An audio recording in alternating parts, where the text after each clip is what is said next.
Darren, if you had your time again, would you have batted first? Well, looking at the pitch, probably we as a team would say we would bowl first. But that's done and said and done. We made a decision to bat first, and I think the Australian bowling attack used the conditions very well. They came hard at us, and we now know we've got to come back even harder to be victorious. And where do you go to after being knocked over for 70?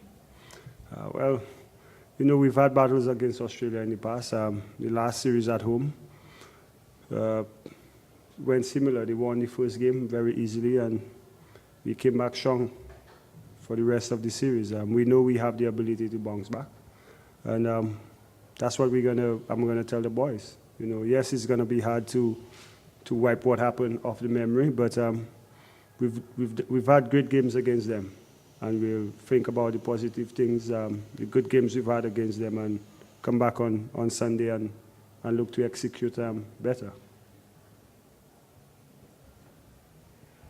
One positive, perhaps Jason Holder got his first wicket and looked very, very good.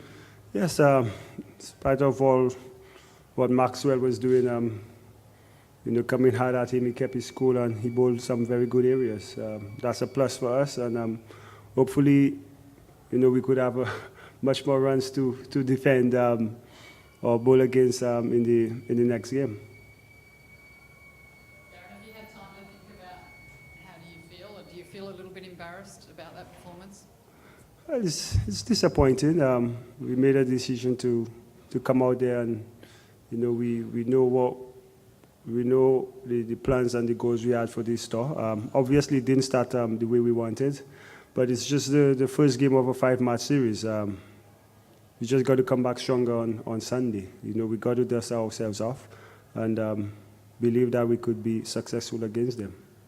What was the reaction afterwards from a lot of the guys in the rooms? Well, I've not been in the dressing room. I waited straight for to be at the post-match. But knowing my teammates, yes, they will just see it as a one-off game and back themselves to come back strongly. We've been in that position many times before. And the confidence we have in ourselves and the belief we have in each other that each man could go out there and put in a good performance. Because when we're at our best, we could be very destructive. How do you make sure that inconsistent form, though, doesn't plague your game? Because the last thing you want is to come out and set 70, then have a good game, and then go back to 70 again. Well, we got to execute much better. Think about the cricket some more. The shots being played, just be patient. Probably the wicket was not a 250 wicket.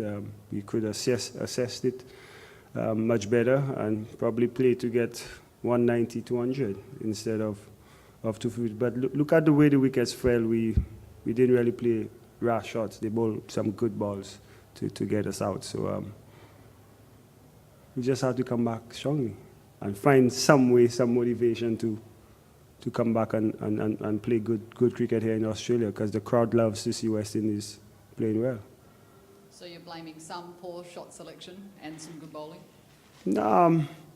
They bowl well. We must give the Australians credit. They bowled well. They came hard, and the wicket did help the bowlers. Probably when I look at the replay, not many rash strokes were played. Probably. We could have been a little more patient, a little tighter outside the off stump and stuff like that.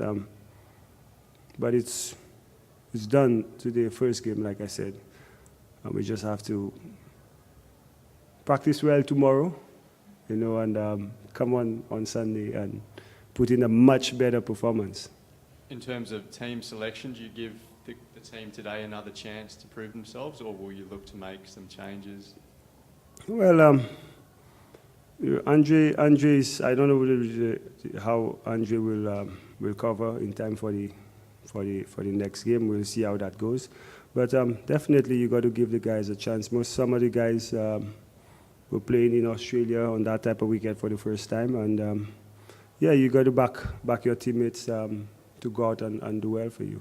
What did the scans show for Andre? Was there any serious? I will have to ask the physio.